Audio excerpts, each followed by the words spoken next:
Ayo, segera download Quran Tadabbur, tafsir dalam genggaman Anda.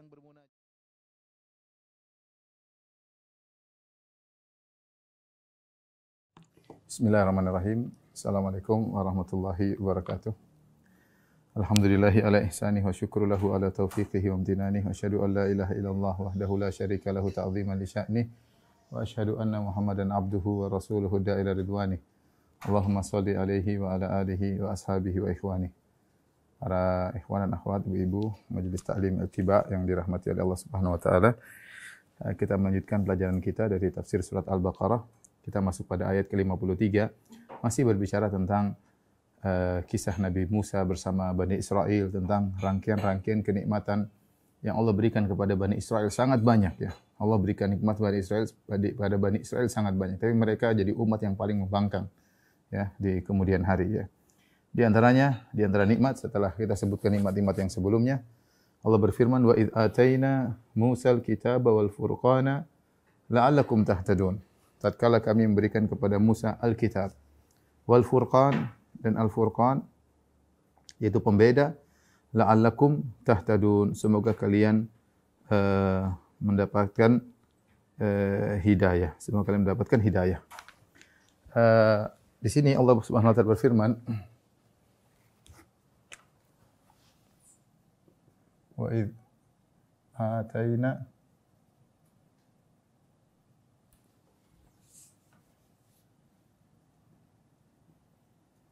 Musa al-kitaba wal furqan.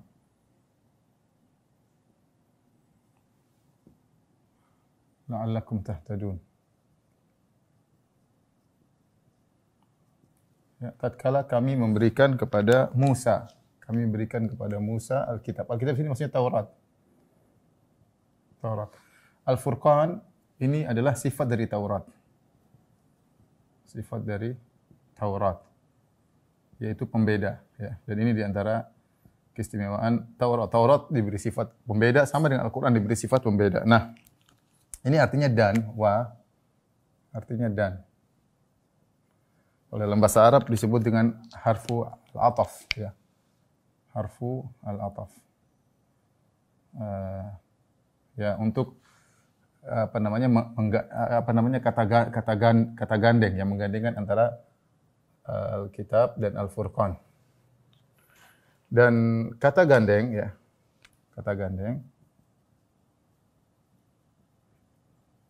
di sini dalam kurung waw atau dan ya, bisa dalam tiga bentuk. Ada tiga model ya.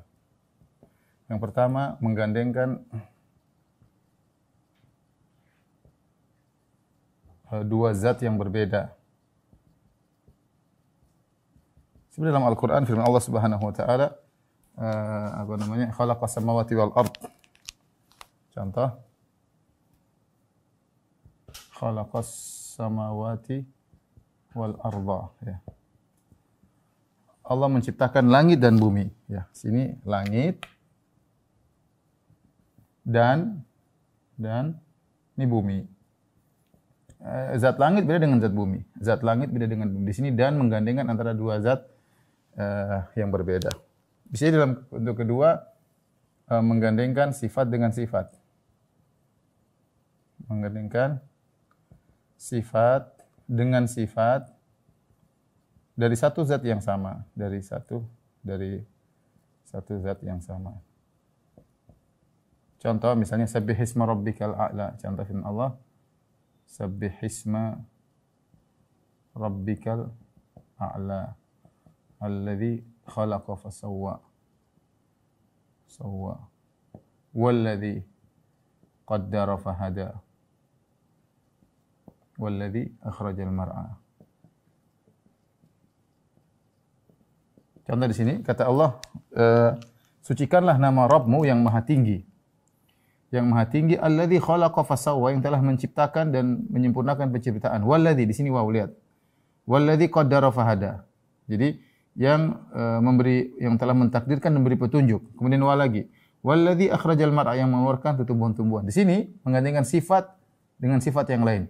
Sifat mengeluarkan tumbuhan digandengkan dengan sifat memberi mentakdirkan dan memberi petunjuk digandengkan dengan sifat yang menciptakan dan menyempurnakan. Yang ketiga sifat ini semua adalah sifat dari Allah Subhanahu wa taala. Ini contoh menggandengkan sifat dengan sifat. Yang sekarang kita bahas sekarang adalah menggandengkan jenis ketiga, menggandengkan sifat dengan zat, ya. Seperti ayat yang sedang kita bahas, ya. Ya, wa id ataina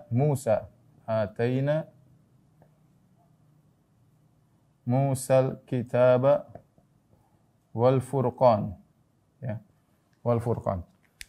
Ketika kami memberikan kepada Musa Taurat, yaitu Taurat, dan Al-Furqan. Al-Furqan ini bukan kitab yang lain, bukan kitab lain. Tapi dia sifat dari Taurat. Ini maksud daripada ayat ini. Jadi maksudnya ayat ini, dan tatkala kami berikan kepada Musa Al-Kitab wal Furqan. Wal Furqan maksudnya sifat daripada Alkitab itu sendiri, yaitu sifatnya adalah At-Taurat, pembeda antara kebenaran dan kebatilan. La'allakum tahtadun, dan ternyata sifat Taurat adalah untuk memberi petunjuk, ya. Tahtadun, memberi petunjuk kepada kalian agar kalian dapat petunjuk. Dan ini menunjukkan betapa biadabnya orang-orang Yahudi, karena yang Allah turunkan kepada mereka adalah kitab spesial, ya, memiliki sifat Al-Furqan sebagaimana Al-Quran juga memiliki sifat Al-Furqan, ya. Tabarakalladzi nazzala al-furqana ala 'abdihi. Maha suci Allah yang telah menurunkan Al-Furqan, maksudnya Al-Quran, kepada hambanya. Liyakuna lil alamina nadhira, sebagai pemberi peringatan kepada seluruh manusia. Sama At-Taurat, sebagaimana Al-Quran disifati dengan Al-Furqan, pembeda, Taurat juga disifati dengan Al-Furqan. Tetapi meskipun Taurat sudah disifati dengan Al-Furqan ternyata, dan bisa memberi petunjuk kepada Bani Israel, ternyata Bani Israel tidak mendapat petunjuk, bahkan menyimpang, bahkan membangkang, bahkan kafir, bahkan memusuhi Nabi sallallahu alaihi wasallam. Ini di antara satu nikmat luar biasa dari rangkaian kenikmatan yang Allah berikan kepada Bani Israel. Mereka diberikan Taurat yang memiliki sifat pembeda, ya. La'allakum tahtadun. Kemudian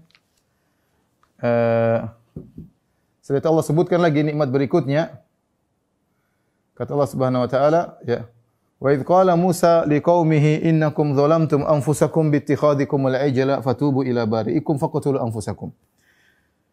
Dan ketika Musa berkata kepada kaumnya, ya qaumi innakum zalamtum anfusakum, wahai kaumku. Musa bicara dengan lembut, ya kaumku, ya. Karena dia sayang kepada Bani Israel. Nabi Musa sangat sayang kepada Bani Israel. Sabar menghadapi mereka, dicerca, dicela, diejek. Nabi Musa sabar. Nabi Musa alaihissalam orangnya sangat kuat. Kalau mukul orang bisa langsung mati. Tapi sabarnya luar biasa. Ya. Inilah sampai Nabi SAW ketika diganggu, dikatakan kepada Nabi, ya Muhammad, hadhil kismah ma udila fiha. Ya. La urida bihi wajhullah. La urida biha wajhullah. Ada yang mengatakan, Rasulullah bagi ghanimah, wahai Muhammad, ini pembagian tidak adil. Ini pembagian tidak ikhlas. Subhanallah.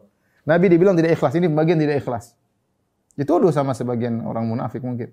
Maka Nabi mengatakan, rahimallahu Musa, laqad udhiya aktsara min dzalik fasabar. Semoga Allah merahmati Musa alaihissalam. Dia telah diganggu oleh kaumnya lebih daripada ini dan dia bersabar, ya. Makanya Musa, kalau kita lihat baca perkataan Musa kepada kaumnya, sungguh dia sangat sayang kepada kaumnya. Dia tahu bagaimana Bani Israel dia sayang, tapi dia kaumnya brengsek, ya. Nanti akan kita sebutkan kebrengsekan mereka.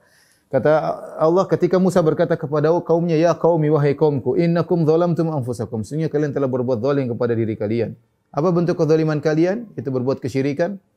Bittikhadikumul ijal. Kalian telah menjadikan patung sapi, ya, yang kalian sembah. Fatubu ila bari'ikum, maka bertobatlah kepada bari'ikum, kepada Tuhan kalian yang menciptakan kalian. Faqtulu anfusakum, bunuhlah diri kalian. Dzalikum khairul lakum inda bari'ikum fataba alaikum. Dan itu lebih baik bagi kalian di sisi Rabb kalian, maka Allah akan menerima taubat kalian. Innahu huwat tawwabur rahim. Sungguhnya Allah Subhanahu wa taala Maha penerima taubat dan Maha penyayang, ya. Baik, kita lanjutkan ayat berikutnya, ya. Ketika Musa berkata kepada kaumnya, innakum zalamtum anfusakum. bittikhadhikumul ijl. Ya. Fatubu ila bari'ikum. Fatubu ila bari'ikum. Dzalikum khairul lakum inda bari'ikum fataba 'alaikum. Ya. Innakum zalamtum anfusakum bittikhadhikumul ijl. Fatubu ila bari'ikum faqtulu anfusakum. Faqtulu anfusakum. Dzalikum khairul lakum inda bari'ikum fataba 'alaikum innahu huwa tawwabur rahim. Fataba 'alaikum innahu huwa tawwabur rahim. Baik. Perhatikan di sini Nabi Musa berkata, "Wahai kaumku, sungguhnya kalian telah menzalimi diri kalian." Itu berbuat syirik. Ya, syirik adalah kezaliman yang paling besar. Tauhid adalah keadilan yang paling besar. Inna syirka la dzulmun azim. Kalian berbuat zalim. Bittikhadhikumul ijla, dengan menyembah sapi. Fatubu ila bari'ikum, bertobatlah kepada bari'ikum. Bertobatlah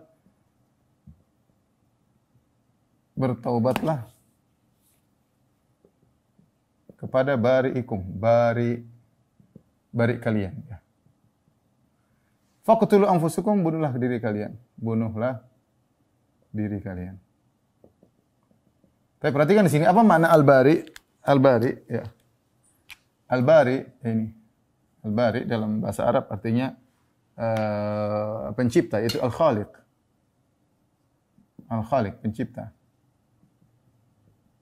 Kalau al-buru disebut al-buru artinya faslu syai'an syai'. Al-buru secara bahasa artinya faslu syai'an syai', yaitu terpisahnya sesuatu dari sesuatu. Secara bahasa yang gitu. Makanya dikatakan bari'tu minal marad, misalnya bari'tu minal marad, yaitu aku sembuh. Maksudnya aku terlepas atau terpisah dari sakit. Dari sakit. Seperti kita mengatakan ana bari'un, berlepas diri. Ana bari'un minkum, aku berlepas diri pada kalian, dan banyak dalam hadis Nabi, ya. Ana bari'un mimman yuqimu min kulli mu'minin yuqimu baina adhuril musyrikin. Aku berlepas diri dari setiap mukmin yang tinggal di tengah-tengah orang musyrikin, misalnya, ya. Bari artinya berlepas diri. Nah, apa maksudnya bari? Kalau al-bari dalam hal ini, al-bari disebut al-bari kenapa? Karena Allah mencipta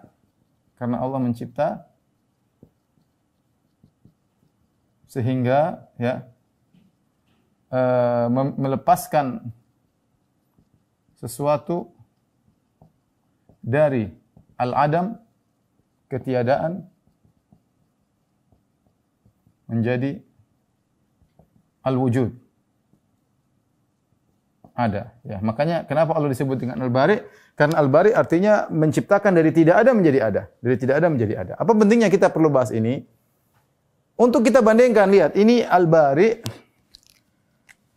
dibandingkan dengan al-ijl, sapi, ya. Patung sapi ini yang bikin Bani Israel,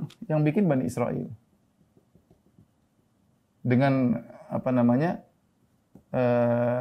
Dengan arahan Samiri, ya. Sebagaimana pernah kita jelaskan dalam tafsir surat Toha, ya. Surat Toha. Yang bikin Bani Israel, mereka yang membentuk sapi, mereka yang bikin, kemudian mereka sembah. Subhanallah. Apakah akal kalian tidak bisa berjalan, wahai Bani Israel? Bagaimana kalian meninggalkan penyembahan terhadap Al-Bari yang menciptakan kalian dari tidak ada menjadi ada, yang melepaskan kalian dari ketiadaan menjadi sesuatu yang ada, kemudian kalian sembah kepada sesuatu yang kalian bikin, yang kalian ciptakan. Sapi yang kalian ciptakan. Dari emas kalian ciptakan jadi sapi, kemudian kalian sembah. Ini bagaimana? Seharusnya seorang menyembah yang menciptakannya, bukan menyembah yang dia ciptakan. Dan ini yang kita lihat sekarang aneh. Bagaimana banyak orang menyembah berhala, yang bikin berhala dia. Yang bikin berhala yang pahat, yang ambil batunya, yang pahatin, yang dibentuk terserah dia. Kemudian dia sembah berhala tersebut. Menakjubkan. Ya. Ya sama seperti ini. Makanya Allah datang dengan kata al-bari. Fatubu ila bari'ikum. Bertobatlah kepada yang telah menciptakan kalian. Bagaimana otak kalian enggak jalan, kalian menyembah kepada yang kalian ciptakan, ya. Faqtulu anfusakum, maka bunuhlah diri kalian. Ya. Di sini hampir seluruh ijma ulama, ya. Ijma ahli tafsir bahwasanya Bani Israel membunuh diri akhirnya. Bahwa Bani Israel membunuh diri mereka sendiri. Mereka dalam rangka taubat. Hanya saja khilaf tentang bagaimana pelaksanaannya, kemudian siapa yang dibunuh. Tetapi ulama khilaf ya, dalam pelaksanaannya bagaimana? Dalam bagaimana penerapannya, pelaksanaannya. Maka ada beberapa pendapat. Ada yang mengatakan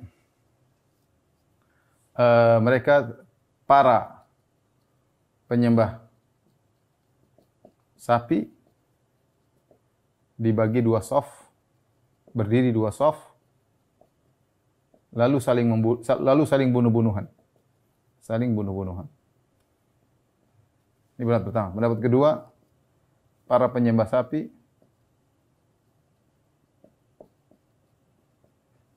baris lalu dibunuh oleh yang tidak menyembah. Karena di antara Bani Israel ada yang tidak menyembah, ya.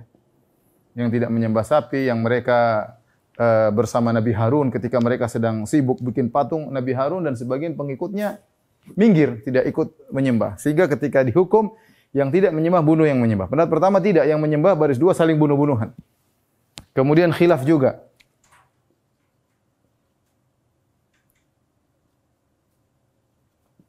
Apakah dikerjakan dalam kondisi terang benderang? Apakah dieksekusi dalam kondisi terang atau dalam kondisi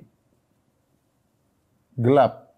Ini juga ada khilaf. Ada khilaf di kalangan para ulama. Semuanya tidak ada dalil yang kuat, tidak ada hadis, tidak ada ayat yang lain. Cuma ini semua kebanyakan dari Bani Israel yang dinukil oleh sebagian sahabat seperti dari Ibnu Abbas dan yang lainnya. Tapi beginilah cara mereka ya bertobat. Ya. Oleh karenanya para ulama mengatakan di antara fungsi Nabi SAW adalah menghilangkan al-aglal, yaitu kesulitan-kesulitan syariat-syariat terdahulu dari Bani Israel. Karena dengan datangnya Nabi ini dimansuhkan.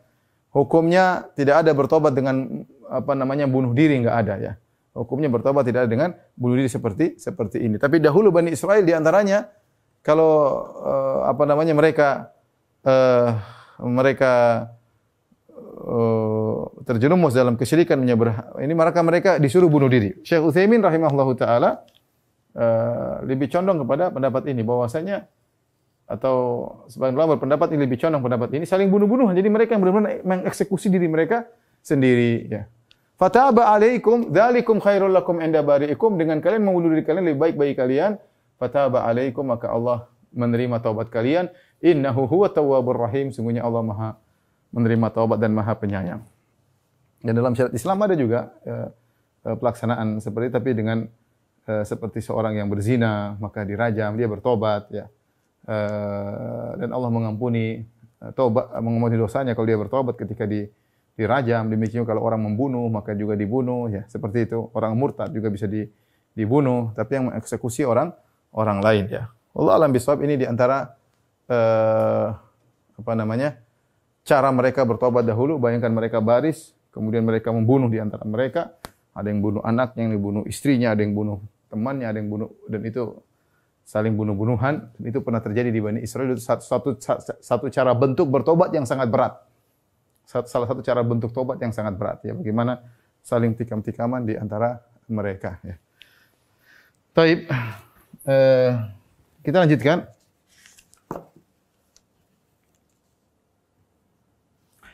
Tetapi yang saya perlu ingatkan, Al-Imam Al-Qurtubi mengatakan ijma ulama bahwasanya cara tobat mereka bukan dengan intihar, bukan dengan bunuh diri, bukan. Tidak, ini tidak ada yang tidak dikatakan bahwasanya mereka ketika menjalani taubat tersebut mereka tikam diri mereka, tidak ya, seperti harakiri atau intihar, tidak. Tapi maksudnya mereka saling bunuh. Jadi dua saling baris sama-sama penyembah berhala, kemudian saling bunuh-bunuhan. Jadi yang satu bunuh yang lain, ya, bukan bunuh diri sebagaimana dijelaskan oleh Al-Qurtubi. Kemudian apakah mereka mengerjakan itu dalam kondisi gelap? Sebagian ada yang mengatakan ketika mereka enggak tega membunuh anaknya, tidak tega membunuh istrinya, maka Allah turunkan kegelapan. Tapi zahir Al-Qur'an tidak menunjukkan demikian. Itu hanya kabar-kabar Israiliyat. Bagaimana kebenarannya wallahu a'lam bissawab. Tapi kita lanjutkan firman Allah selanjutnya ayat 55. Kata Allah Subhanahu wa taala, "Wa idz qultum ya Musa, lan nu'mina laka hatta narallaha jahrah." Ya. Ini di antara brengseknya Bani Israel. Wa idz qultum ya Musa, tatkala kalian Bani Israel itu nenek moyang kalian, ayat ini turun kepada Bani Israel di Madinah. Allah ingatkan kalian dulu nenek moyang kalian brengsek ini. Wa idz qultum ya Musa, ketika kalian berkata kepada Musa di zaman Nabi Musa, "Lan nu'mina laka hatta narallaha jahrah." Kami tidak akan beriman kepada engkau wahai Musa sampai kami melihat Allah terang-terangan, ya. Kami melihat Allah secara jelas.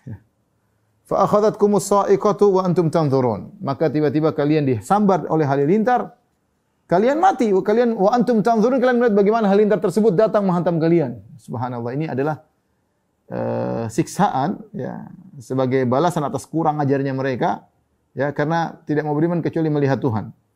Tapi setelah itu Allah kasih kenikmatan, "Tsumma ba'atsnakum min ba'di mautikum la'allakum tashkurun." Kemudian Allah kami bangkitkan kalian kembali setelah kalian tadi tewas. La'allakum tashkurun, semoga kalian bersyukur. Baik, perhatian di sini, siapakah orang-orang yang ditimpa dengan halilintar tersebut? Maka ada dua pendapat dengan para ulama.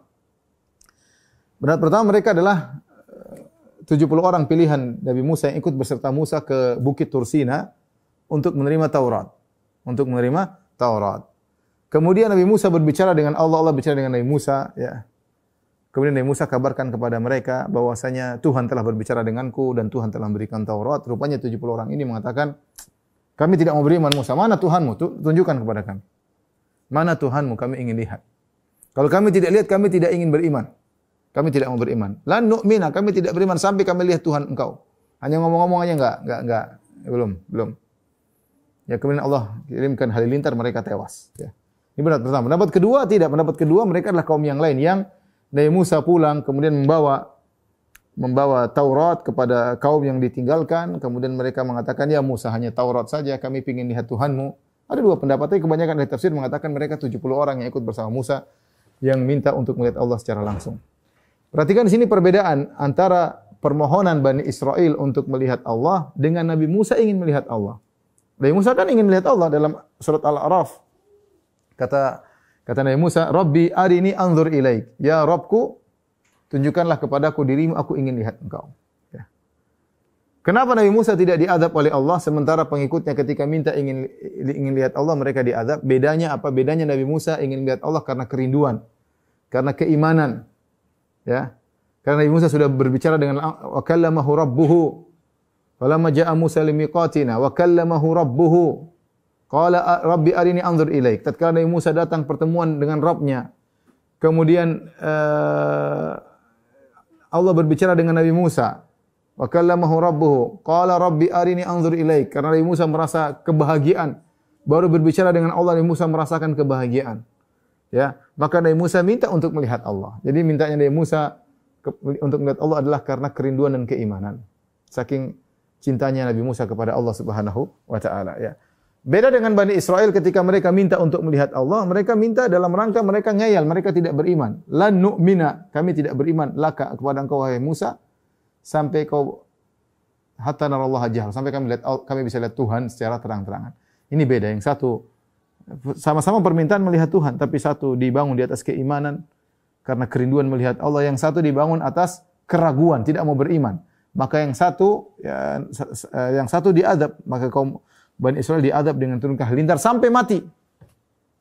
Adapun Nabi Musa dia tidak kuat. Falamma tajalla rabbuhu lil jabali ja'alahu dakka wa kharra Musa sa'iqan. Nabi Musa melihat ketika Allah mulai menampakkan di gunung, gunung pun hancur. Nabi Musa tidak kuat dengan hentakan gunung, dia tidak kuat dengan dahsyatnya tersebut. Kekuatan fisiknya tidak kuat, dia pun pingsan atau mati ketika itu. Kemudian Allah bangkitkan. Dia pingsan, Allah bangkitkan kembali. Ya. Karena kita tidak kuat. Jangankan melihat cahaya Allah, melihat matahari, mata kita tidak kuat. Gunung yang meledak kita enggak kuat menghadapinya. Kita baru dengar guntur aja kita sudah merasa ketakutan luar biasa. Bagaimana gunung meledak ketika Allah tajalli menampakkan dirinya, gunung hancur, maka Nabi Musa pun ikut pingsan. Tapi itu bukan hukuman bagi Nabi Musa, karena Nabi Musa tidak kuat menghadapi itu semua. Berbeda dengan Bani Israel yang 70 orang. Fa akhadhatumus sa'iqah, turun api dari langit, membakar mereka, atau halilintar menghantam mereka. Sampai mereka mati. Mereka mati karena kurang ajar, ya. Setelah itu kata Allah, wa antum tanzurun, fa akhadhatkumus sa'iqatu wa antum tanzurun, datang halilintar menimpa dan kalian lihat. Jadi ini perkara yang sangat mengerikan ketika seorang melihat azab datang kepadanya. Azab halilintar datang kepadanya kemudian dia mati. Ini hukuman yang luar biasa. Melihat azab datang beda dengan tiba-tiba dia mati. Tidak, dia melihat api dari langit atau halilintar dari langit datang menyambar dia. Menyambar teman-temannya, maka ini azab tersendiri. Semakin bertambah azab ketika seorang menanti datangnya azab dan melihat azab tersebut datang menghampirinya, ya. Ya, makanya di antara pedihnya azab orang-orang kafir, mereka sebelum masuk ke neraka mereka sudah melihat neraka. Idza ra'athum min makanin ba'idin sami'u laha taghayyudha wa zafira. Ketika mereka masih jauh dari neraka, neraka sudah keluar suara yang menggeram, ingin menghabisi mereka. Mereka dengar, wah, suara neraka yang mengerikan. Sementara mereka digiring menuju neraka. Sama, mereka ini ketika minta ingin lihat Allah, maka api datang dari langit, ada yang mengatakan api, ada yang mengatakan halilintar, dan mereka lihat, dan itu mengerikan bagi mereka, menambah siksaan mereka atau kepedihan mereka. Tetapi setelah itu Allah bangkitkan mereka. Tsumma ba'atsnakum min ba'di mautikum la'allakum tashkurun. Kemudian kami bangkitkan kalian setelah kematian kalian, semoga kalian bersyukur. Subhanallah. Seharusnya orang seperti ini, dia sudah pernah merasakan azab Allah, sudah mati, hidup lagi, harusnya menjadi orang full paling beriman. Harusnya demikian. Kalau tidak, iya. Bayangkan orang sudah meninggal, kemudian pernah diazab, kemudian dia dibangkitkan kembali. Apa dia berani lagi nakal? Enggak berani. Tapi kenyataannya mereka nakal lagi. Bani Israel masih nakal lagi.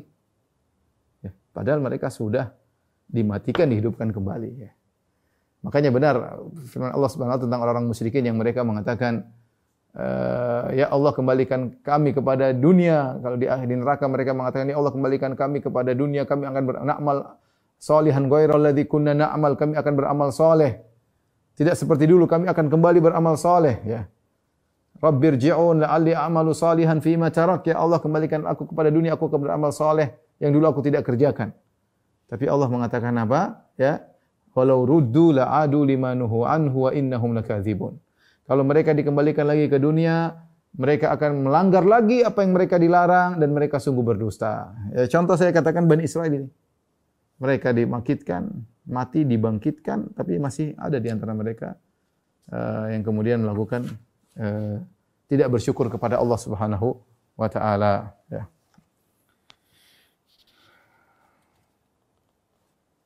Dan Syekh Utsaimin rahimahullahu taala lebih cenderung bahwasanya yang diberi hukuman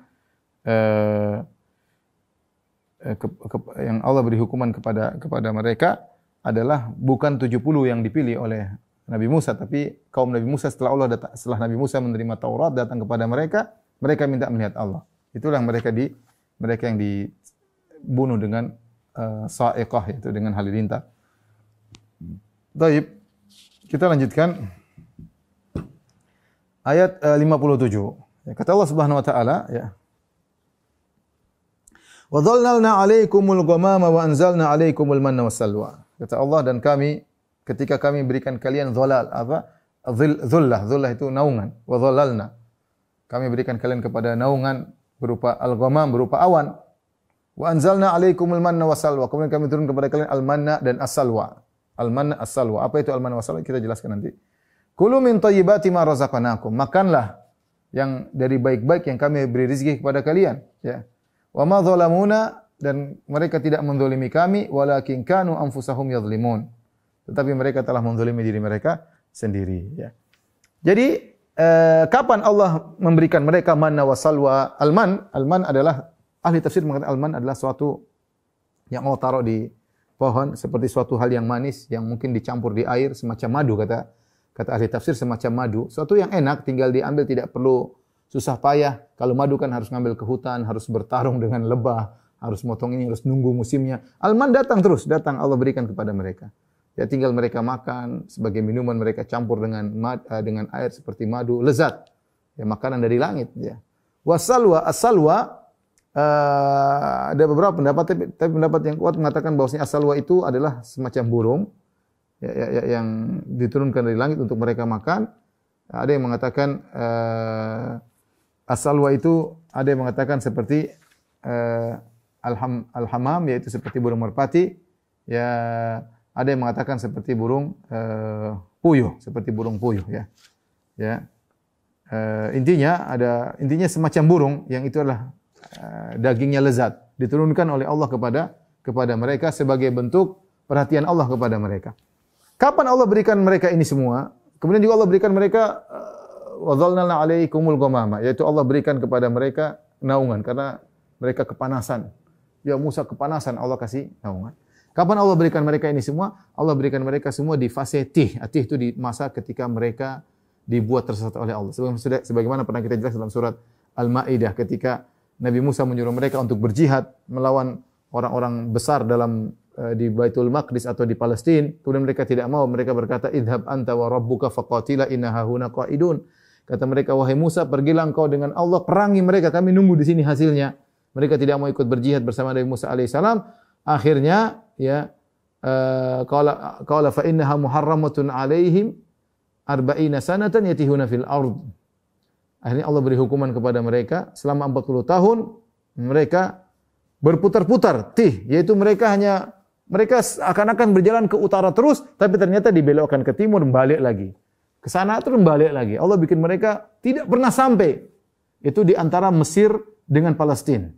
Mereka berada di suatu posisi T, yaitu posisi tersesat antara Palestina dengan Mesir. Mereka ingin menuju Palestina, enggak bisa, muter-muter aja.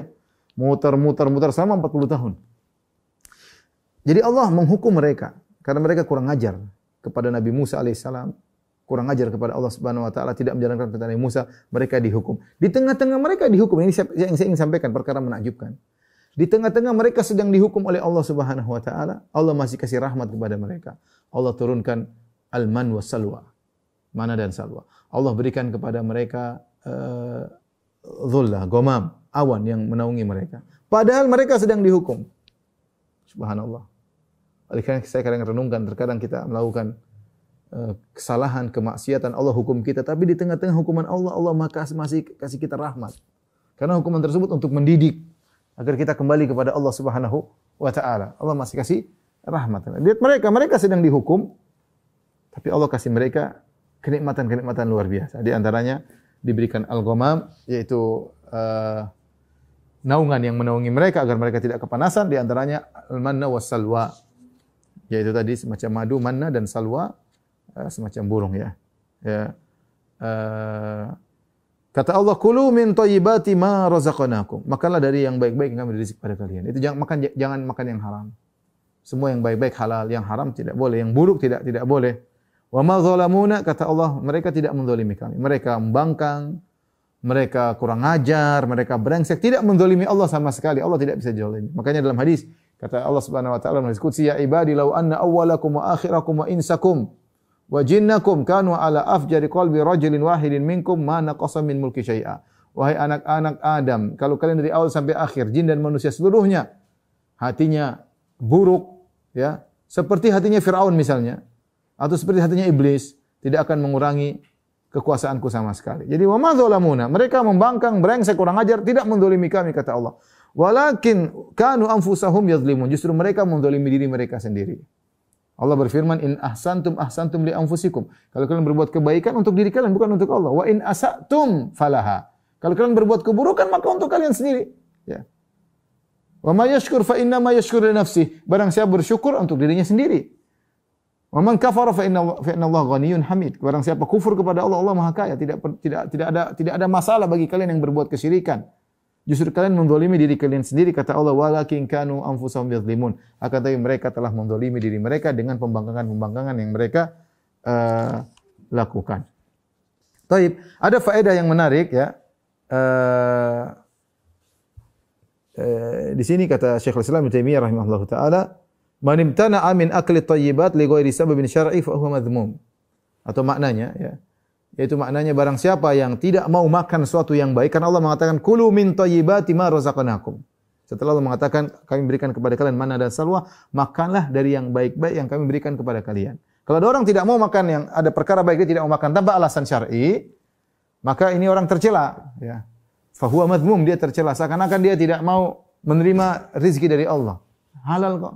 Kecuali Anda tidak makan karena ada suatu sebab syar'i, misalnya dilarang dokter misalnya, atau tidak suka misalnya, tidak lezat ya, atau untuk menjaga kesehatan misalnya, itu lain cerita ya, atau ingin menjaga misalnya kerampingan tubuh misalnya, atau ada sebab-sebab syar'i yang boleh seorang menolak tidak makan sesuatu. Tapi kalau tidak mau makan gara-gara saya tidak mau makan karena saya tidak ingin berlezat-lezat, ya ini tentunya tidak tepat juga selama seorang tidak berlebih-lebihan. Ya, kata Rasulullah SAW, kulu washrabu wa anfiqu fi ghairi sarafin wala makhyalah. Makan dan minumlah dan keluarkan hartamu, yang penting jangan berlebih-lebihan dan jangan sombong. Selama tidak berlebih-lebihan, selama tidak sombong, tidak jadi masalah. Mau pakai apa, mau makan apa, terserah. Justru kata Syekhul Islam Ibnu Taimiyah, bentuk seorang tidak sengaja untuk tidak makan yang enak, ya, seakan-akan dia tidak ingin mendapat nikmat dari Allah ya. Seakan-akan dia tidak ingin mendapat nikmat dari Allah, seakan-akan dia tidak ingin Allah berjasa kepada dia. Seakan-akan demikian, makanya tercela. Ada sesuatu yang halal kita makan, enggak ada masalah, yang penting tidak boleh berlebihan dan tidak boleh karena kesombongan. Tapi kita lanjutkan berikutnya, Allah sebutkan lagi tentang sifat-sifat orang-orang Bani Israel. Kata Allah Subhanahu wa taala, "Wa idz qulna dkhulu hadhihi al-qaryata fakulu minha haitsu syi'tum." Dan ketika kami berfirman, masuklah kalian wahai Bani Israel ke negeri ini. Masuklah kalian ke negeri ini. Negeri ini ada khilaf di kalangan para ulama. Namun banyak ahli tafsir mengatakan maksudnya hadhil qaryah, maksudnya adalah Baitul Maqdis, Palestina. Dan perintah ini sebenarnya berpendapat terjadinya setelah mereka keluar dari fase Tih. Jadi kan ketika Nabi Musa alaihissalam menyuruh Bani Israel setelah meninggalkan Mesir, lari dari Fir'aun, meninggalkan Mesir, melewati Laut Merah, sampailah mereka ke Palestina. Di Palestina mereka disuruh masuk di rumah kampung mereka. Karena Nabi Yakub alaihissalam dulu tinggal di situ. Nabi Yusuf dulu asalnya di situ. Mereka tidak pergi ke Mesir kecuali gara-gara Nabi Yusuf yang di Mesir, sehingga mereka pindah ke Mesir. Sekarang mereka disuruh balik ke kampung mereka. Ternyata ketika mereka balik ke kampung mereka, mereka dapati di Palestina banyak orang-orang yang kuat. Nabi Musa mengatakan, ayo kita jihad melawan mereka untuk mengusir mereka, karena itu kampung halaman kita. Rupanya mereka tidak mau. Mereka tadi sudah kita jelaskan. Mereka mengatakan, wahai Musa, engkau saja dengan Tuhanmu perang, kami nunggu di sini. Kamu berjihad, kita tunggu di sini. Akhirnya Allah beri hukum mereka, tadi mereka akhirnya tidak bisa masuk ke Palestina, terjebak dalam suatu wilayah ya, antara Mesir dengan Palestina. Mereka ke arah manapun diputar lagi oleh Allah selama 40 tahun. Sampai akhirnya setelah 40 tahun baru kemudian mereka diizinkan masuk lagi ke Palestina. Mereka ada yang mengatakan dipimpin oleh Yusha bin Nun setelah Nabi Musa dan Harun meninggal dunia. Yusha bin Nun yang memimpin mereka dan berperang akhirnya menang ya. Atau mereka disuruh masuk ke dalam Baitul Maqdis. Intinya mereka disuruh masuk ke Baitul Maqdis.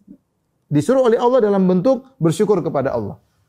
Kata Allah, wa idz qulna dkhulu hadhil qaryata fakulu minha haitsu syi'tum ragada. Masuklah kalian ke negeri ini dan makanlah dari negeri tersebut ya. Haitsu syi'tum ragada. Yang banyak lagi enak. Pokoknya sesenang kalian. Makan yang banyak, yang enak, terserah. Ini halal bagi kalian, silakan masuk. Tapi kata Allah, wadkhulul baba sujada. Masuklah dari kota tersebut dari sebuah pintu. Kota-kota zaman dahulu dipagar. Kotanya tidak besar, itu dipagar. Seperti mungkin kalau kawan-kawan atau ikhwan-ikhwan pergi nanti kalau umrah dibuka pergi ke Taif. Taif di situ ada semacam kota lama. Kota lamanya ada pagarnya ya. Makanya ada pintu ini, ada pintu anu. Nah, seorang bisa masuk ke Taif dulu ada 3 pintu atau 4 pintu. Ada pintu ini namanya Babul Hazm misalnya. Masuk dari pintu itu. Ada masuk pintu utara, ada pintu selatan. Jadi kota diliputi dengan pagar untuk menjaga orang tidak menyerang dari luar. Nah, Bani Israel disuruh masuk lewat satu pintu. Pintu yang membuat mereka masuk ke dalam kota tersebut. Kata Allah, wadkhulul baba sujada. Masuklah kalian dalam kondisi sujud. Sujud di sini ada 3 pendapat yang saya dapat dari kalangan ahli tafsir.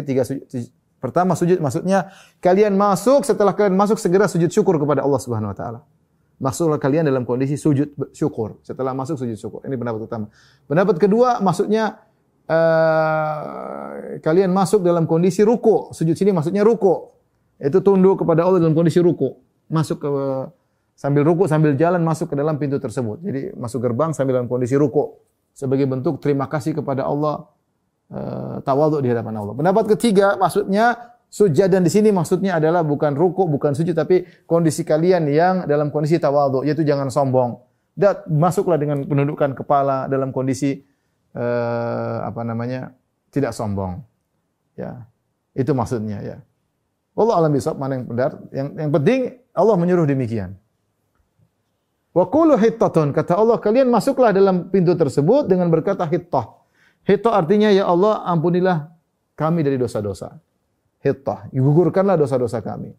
Ya, kalian selama ini sudah 40 tahun terhukum, dihukum dengan berputar-putar, tidak tahu, tersesat. Maka kalian sekarang masuk dalam Baitul Maqdis, kalian mengatakan hittah, ya Allah ampuni dosa-dosa kami. Disuruh istighfar, disuruh tawadhu, disuruh istighfar. Naghfir lakum khotoyakum, kata Allah, kami akan ampuni dosa-dosa kalian. Wa sanazidul muhsinin, dan kami akan berikan tambahan bagi orang yang berbuat baik. Apa susahnya?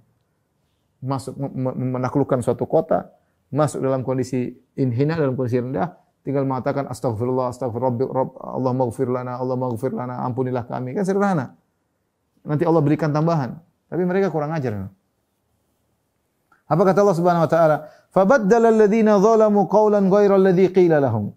Maka orang-orang yang zalim, kurang ajar di antara mereka, mengganti perintah dengan mengerjakan yang tidak diperintahkan. Zalamu qawlan ghayra alladzi qila lahum. Mereka disuruh bilang hittah, ya Allah ampuni kami, mereka bilang hintah. Mereka rubah. Hintah artinya gandum, kata mereka, ya Allah berikan kami gandum, berikan gandum. Kurang ajar, disuruh minta ampun, mereka bilang kasih gandum. Ya Tuhan, gandum. Harusnya Allah maghfirli.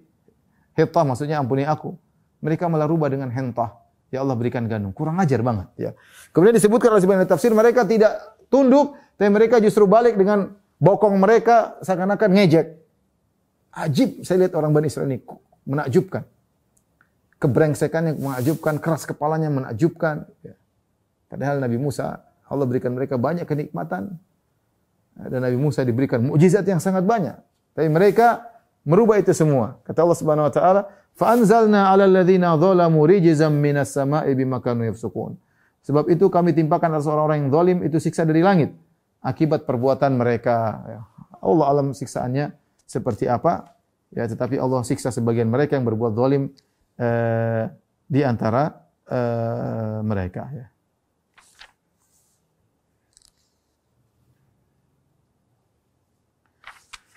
Baik, kita lanjutkan ayat berikutnya. Padahal Allah tawarkan kalau kalian istighfar Allah akan naghfir lakum khotoyakum. Kami akan ampuni dosa-dosa kalian yang telah lalu, Allah ampuni, dan kami akan tambahkan kebaikan bagi orang yang berbuat baik di antara kalian. Setelah itu Allah sebutkan lagi kisah Nabi Musa dengan kaum yang juga brengsek. Kata Allah Subhanahu wa taala, "Wa idh istasqa Musa liqaumihi faqulna idrib bi asaqal hajar." Ketika kaum Nabi Musa istisqa, mohon kepada Musa untuk minta air kepada Allah. Sama kata para ulama, ini di zaman Masatih. Masatih selama 40 tahun tatkala mereka tersesat, mereka berjalan di padang pasir, kepanasan, Allah kasih naungan, Allah kirimkan mana salwa, mereka haus ya. Mereka minta, ya Musa, bilang sama Tuhanmu dong, kirimkan minuman. Ya, faqulna idrib bi asaqal hajar. Maka Allah kabulkan, kata Allah, wahai Musa, idrib bi asaqal hajar, pukulkanlah tongkatmu ke batu. Ya.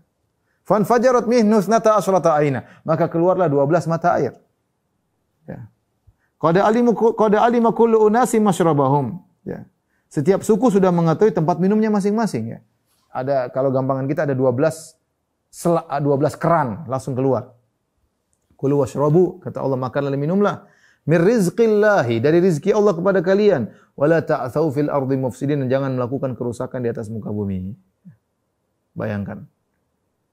Di antara mukjizat, dan ini mukjizat menakjubkan Nabi Musa. Batu, jadi ada batu, dipukul, batu keluar air. Sampai disebut oleh sebagian ahli tafsir, batu ini diangkat oleh mereka. Kapan mereka haus, Nabi Musa tinggal pukul tongkat. Teng, keluar 12 mata air. Dan ini menakjubkan luar biasa, karena batu tersebut tidak ada sumber airnya. Beda kalau keluar dari gunung, ya jelas dari gunung mungkin air hujan dari gunung. Tapi batu di padang pasir, mereka angkat, dipukul keluar air. Ajib, menakjubkan, mukjizat. Enggak ada sumber air dalam situ. Tahu-tahu keluar air, 12 mata air. 12 mata air dari batu tersebut. Kenapa disebut 12 mata air? Kata para ulama, karena mereka 12 suku. Sudah sering kita sampaikan, Bani Israil terdiri atas 12 suku. Karena Nabi Yakub alaihissalam, Yakub bin Ishak bin Ibrahim, Yakub ini yang namanya Israel punya anak 12. Di antaranya Binyamin dan Yusuf dan 10 saudara mereka yang lain. Dari 12 ini turunlah 12 suku. Dari 12 ini turunlah 12 suku. Ada yang suku Yusuf, ada yang suku Binyamin, ada suku Yahuda, ada suku macam-macam dari 12 suku ini. Dan mereka selalu berkembang biak, berturun-temurun ya. Dengan mereka beranak pinak ya. Beranak pinak sehingga jadi 12 suku. Nah, ketika Nabi Musa memukul batu, keluar 12 mata air. Kata para ulama, supaya mereka tidak bertengkar. Dan ini isyarat bahwasanya kita berusaha menghindari sebab-sebab pertengkaran. Seandainya dibuat cuma 2, ribut nanti. Kami duluan, suku ini duluan, kami lebih muda, nenek moyang kami lebih tua, kamu dulu adeknya, ribut. Untuk menghindari pertikaian di antara mereka, Allah bikin 12 keran. Sehingga masing-masing suku punya keran sendiri. Dan ini syarat bagi kita, kita segala hal yang bisa menimbulkan pertikaian kita hindari. Karena manusia lemah, apalagi sudah berkaitan dengan harta, berkaitan dengan kepemilikan, berkaitan dengan aset, manusia lemah. Segala hal yang bisa menghilangkan pertikaian, maka dikerjakan ya. Beberapa saat kemarin saya ketemu dengan sebagian kawan yang dia bikin yayasan, kemudian menerima bantuan. Saya bilang bikin aturan yang terbaik agar tidak terjadi pertikaian di kemudian hari. Jangan sudah jadi pertikaian baru bikin aturan. Karena kita antum bisa jadi ikhlas semua. Nanti ternyata ini uang umat. Nanti ternyata istri antum atau anak antum tidak ngerti akan seakan-akan ini yayasan milik pribadi. Padahal yayasan ada dibangun dari umat untuk umat. Ya, dari umat untuk umat. Bukan ngumpulin duit buat pribadi pendiri yayasan. Kalau masyarakat tahu bahwasanya uang-uang tersebut untuk pendiri yayasan, mereka tidak akan menyumbang. Mereka berani menyumbang karena mereka pikir untuk umat. Maka harus dibuat aturan agar orang-orang sadar bahwa ini adalah yayasan umat. Hanya kita ditugaskan untuk menjalani. Saya bilang mumpung kalian masih dalam kondisi nyaman, saling percaya di antaranya masih di awal, bikin peraturan yang mencegah terjadi pertikaian. Bagaimana caranya? Bikin. Dan makanya disyariatkan suatu hal yang bisa kita lakukan untuk mencegah pertikaian, lakukan. Sebelum terjadi pertikaian, tidak jadi masalah. Ya. Di antaranya seperti ini, Allah Subhanahu Wa Taala ketika Nabi Musa diberi mukjizat yang keluar 12 keran. Ya, karena kalau 2 keran ribut di antara mereka. Jadi 12 keran supaya tidak ribut. Jadi ini antara mukjizat luar biasa dari tongkat Nabi Musa. Tongkat Nabi Musa punya beberapa mukjizat. Pertama tadi mukul batu keluar air. Ini mukjizat luar biasa. Mukul air terbelah. Mukul lautan terbelah 2 lautan luar biasa. Ini sangat luar biasa. Yang ketiga tongkat lempar jadi ular. Yang keempat, ular yang tongkat berubah jadi ular tadi bisa makan ular-ularnya penyihir. Tali-tali dan tongkat-tongkatnya penyihir dimakan sama ularnya Nabi Musa. Dan ini mukjizat para anbiya, di antaranya mukjizat Nabi Musa alaihissalam. Taib. Dan ini wa idistasqa Musa liqaumihi, ya mereka minta tolong kepada Musa, wahai Musa, mintakanlah kepada Allah agar berikan kami kepada kami minuman, kami kehausan. Akhirnya dikabulkan ya. Tapi kita lanjutkan ayat berikutnya. Wa idh qultum ya Musa lan nasbira ala ta'amin wahid. Di antara kurang ajarnya mereka berkata, ya. Tatkala kalian berkata, kata Allah Subhanahu wa taala, ya Musa, wahai Musa, kami tidak sabar hanya satu makanan saja. Salwa, mana salwa. Bosan luar biasa. Dikasih makanan dari langit luar biasa. Sampai Allah menamakan dengan alman. Alman itu karunia, tidak perlu keletihan untuk meraihnya, gampang. Tapi mereka enggak tahu kaum Nabi Musa, kaum Bani Israel kenapa bisa begini. Kata mereka, lan nasbira ala ta'amin wahid. Wahai Musa, kami tidak sabar kalau makan cuma satu ini aja. Fad'u lana rabbaka yukhrij lana. Mintakanlah untuk kami, minta kepada Rabbmu. Ini di antara bentuk mereka kasar. Bayangkan mereka tidak berkata, fad'u lana rabbana, ya Musa, berdoalah kepada Rabb kami. Mereka tidak mengatakan, mereka orang ajar, mereka mengatakan, berdoalah kepada Rabbmu untuk kami. Kayaknya Allah Tuhannya Musa. Kurang ajar seperti ini. Fad'u lana rabbaka. Berdoalah kepada Rabbmu untuk kami. Untuk apa? Yukhrij lana mimma tumbitul ard. Agar Allah mengeluarkan tumbuhan dari bumi. Jangan mana salwa dari langit aja. Kami ingin makan dari bumi. Ingin variasi. Min baqliha, dari sayur-mayurnya. Baqal itu adalah tumbuhan yang tidak ada batangnya ya, seperti mungkin apa ya, tomat dan kita semacamnya itu tanpa ada. Kalau pohon kan ada batangnya. Ya. Itu namanya baqal. Wa kisaiha wa fumiha, kisa ada yang mengatakan bitih atau semangka kecil, ada yang mengatakan ketimun semisalnya. Wa fumiha wa adasiha, wa fumiha maksudnya adalah bawang putih, wa adas adalah makanan adas ma'ruf. Warna kuning-kuning kalau di Madinah, di Saudi banyak ya, biasanya makan dengan roti, dibuat sayur juga. Wa basaliha, bawang merah. Jadi mereka minta sayur mayur. Daging-daging terus bosan. Jadi mereka ya, kami tidak sabar subhanallah, dikasih nikmat mereka tidak sabar. Mereka minta makan makanan seperti tadi. Ketimun, kemudian sayur mayur, tomat, adas, bawang putih, bawang merah. Apa kata Nabi Musa alaihissalam? Ya.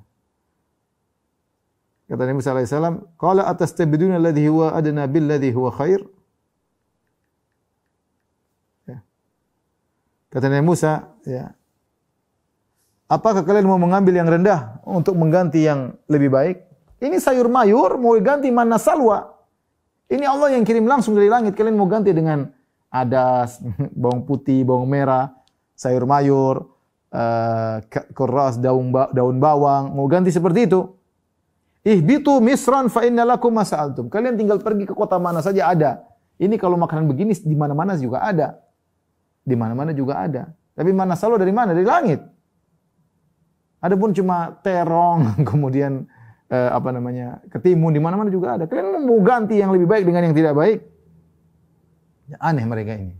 Ya, tukang bangkang, tidak bersyukur, minta-minta terus, suruh Musa berdoa, ya. Kata Allah Subhanahu wa taala, "Wa duribat 'alaihimudz dhillatu wa maskanatu wa ba'u bi ghadabin minallah." Ya. Lalu ditimpakanlah kepada mereka nista dan kehinaan. Zillah, nista, wal maskan, kehinaan. Wa ba'u bi ghadabin minallah. Dan mereka kembali membawa mendapat kemurkaan dari Allah. Allah murka, ghadab. Ya. Dzalika bi annahum kanu yakfuruna bi ayatillah. Hal ini karena mereka kufur kepada ayat-ayat Allah. Wa yaqtuluna nabiyyina bighairil haqq, dan mereka membunuh nabi-nabi tanpa hak. Dzalika bima asaw wa kanu ya'tadun, dan demikian terjadi karena mereka selalu berbuat durhaka dan melampaui batas. Akibat ini yang mereka lakukan, mereka selalu dalam kondisi hina dan ternista. Dan demikianlah kondisi Bani Israel, terus demikian terhina, ternista terus. Sampai sekarang mereka punya negara Israel, dan saya rasa tidak akan bertahan lama, akan suatu saat mereka akan juga dinistakan. Entah dengan kejadian apa, entah dengan di zaman munculnya Dajjal, mereka terhina bersama Dajjal, wallahu a'lam bishawab. Tapi kalau kita sejarah Bani Israel, mereka selalu seperti itu. Terhina, tertindas, dibunuh oleh ini, diserang oleh ini. Terus sekarang aja mereka punya negara, mereka mulai sombong, ya, tapi sungguhnya mereka dalam kehinaan, meskipun mereka sudah memiliki negara. Dalam diri mereka pasti ada kehinaan, Allah berikan, ya. Dan suatu saat mereka akan terhina ketika muncul Dajjal, mereka gabung dengan Dajjal dan mereka akan diserang oleh kaum muslimin. Ya, sampai batu berbicara, syajar wa hajar, batu pohon berbicara, ya Muslim, ya Abdullah, wahai Muslim Abdullah, hada Yahudi warai, ini ada Yahudi di belakangku, faqtulhu, datang, ta'al faqtulhu, datang bunuh dia. Ini kehinaan yang mereka rasakan nanti menjelang hari kiamat. Tapi demikian saja kajian kita kepada ibu-ibu Majelis Ta'lim Ittiba.